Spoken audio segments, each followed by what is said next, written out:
तो बात कर रहे थे हम लोग डाइटरी सप्लीमेंट्स एंड न्यूट्रास्यूटिकल के यूनिट नंबर 1 की, जिसमें आज का हमारा टॉपिक है role of nutraceutical in various disease. मतलब कि जो अलग अलग डिजीजेस होती हैं, अलग अलग बीमारियां होती हैं, उनका न्यूट्रास्यूटिकल कैसे इलाज कर सकता है, कैसे उसमें फायदेमंद हो सकता है। और हाँ, ये वीडियो है हमारा पार्ट नंबर 3। इसका मतलब इसके पहले के 2 पार्ट हमारे ऑलरेडी आ चुके हैं, तो प्लीज जाके उनको देख लीजिएगा, वरना उसके बिना ये अधूरा रह जाएगा।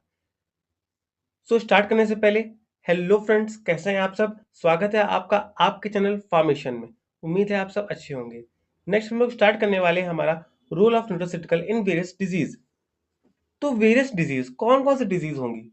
तो हमारे सिलेबस में जो डिजीज दी गई हैं वो है weight control, diabetes, cancer, heart disease, stress, osteoarthritis and hypertension. ये कुल मिला के 7 डिजीजेस हमें हमारे सिलेबस में दी है अकॉर्डिंग टू पीसीआई। तो हम लोग सबसे पहले इसमें बात करेंगे वेट कंट्रोल की। Weight control, weight loss nutraceuticals are defined as those nutraceuticals which are used for loss of weight and are given in form of pills powder।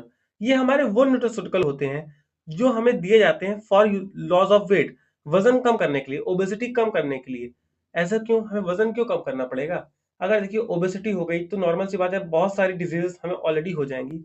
और जो हार्ट की समस्या है, दिल की, वो बहुत ज्यादा हो जाएगी, लाइक हार्ट अटैक आ जाएगा, सीवीडी की बहुत सारी डिजीज हमें हो सकती है। ये जो न्यूट्रास्यूटिकल्स होते हैं हमें वो पिल्स और पाउडर के फॉर्म में दिए जाते हैं। This is a very high prevalence of obesity globally. देखिए ये भी यही बोल रहा है कि जो ग्लोबली हमारे पूरे वर्ल्ड में ओबेसिटी एक बहुत बड़ी बीमारी बन गई है। Hence nutrition and exercise play की रोल इन इट्स प्रिवेंशन। इसलिए हमें न्यूट्रिशन लेने चाहिए अच्छे अच्छे, और एक्सरसाइज नॉर्मली करनी ही चाहिए ताकि हमारी बॉडी फिट रह सके और ओबेसिटी कम हो सके। Nutraceutical like conjugated acid, CLA, capsaicin, charantia, ये हमारे बहुत सारे न्यूट्रास्यूटिकल्स हैं हमारे अलग अलग, जो एंटी ओबेसिटी प्रॉपर्टी रखते हैं। मतलब कि ये हमारा वजन को कम करते हैं। A blend of glucoma, chitosan, fenugreek, and vitamin C in dietary supplements significantly reduce body weight and promote fat loss in obese individual।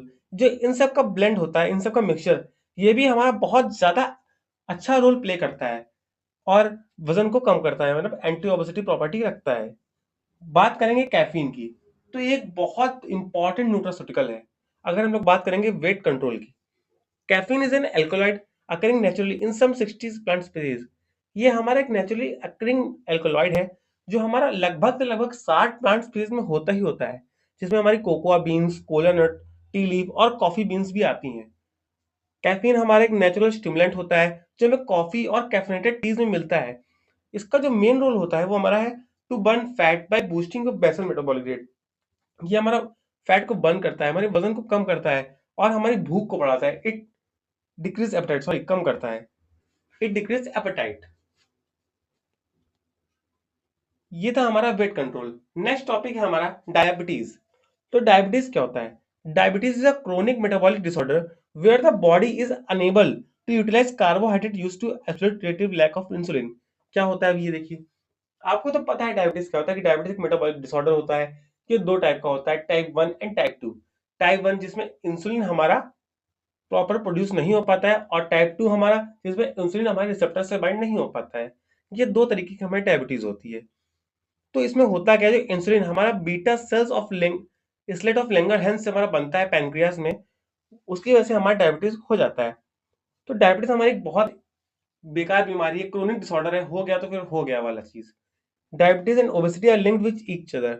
ये दोनों आपस में लिंक्ड है। अगर ओबेसिटी होगी तो डायबिटीज होने का चांस है, अगर डायबिटीज होगी तो ओबेसिटी होने का बहुत ज्यादा चांस है। If they are not treated it may cause cardiovascular problem. अगर इनको सही नहीं किया गया दोनों चीजों को, तो ये जाके हमारी सीवीडी की डिजीज बन सकती है। ये मतलब कि हार्ट में कोई ना कोई इशू दे सकती है।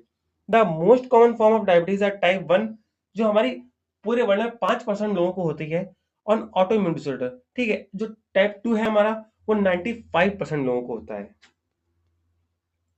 Nutraceutical for diabetes. अब कौन कौन से न्यूट्रास्यूटिकल है जो डायबिटीज में यूज करते हैं? जैसे हम लोगों ने वेट कंट्रोल में कैफीन को यूज किया था, वैसे ही डायबिटीज में हम लोग डोकोसाक्सिनोइक एसिड, लिपोइक एसिड और डाइटरी फाइबर्स को यूज करेंगे।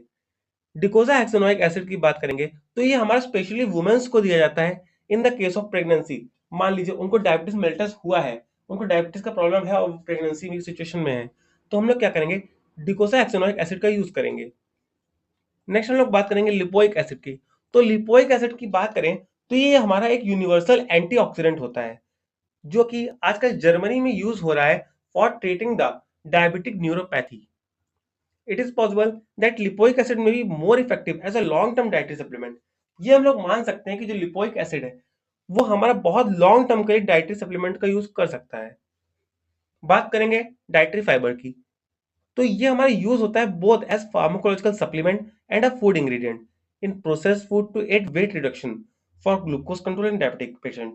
देखिए जो डाइटरी फाइबर्स है वो हमारा एज अ फार्माकोलॉजिकल मतलब मेडिसिन के तौर पे और नॉर्मली हम लोग भी यूज कर सकते हैं for reducing weight, for diabetic patients और बहुत सारी चीज़ों में, जैसे हाइपरलिपिडेमिया हो गया, इन सब चीज़ों में हम लोग डायबिटीज़ के लिए या किसी भी चीज़ के लिए हम लोग डाइटरी फाइबर को यूज़ कर सकते हैं।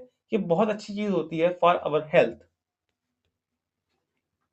तो अभी हम लोगों ने 2 बीमारी पढ़ी थी। आज के लेक्चर में हम लोग सिर्फ 3 पढ़ेंगे, weight control, diabetes and cancer.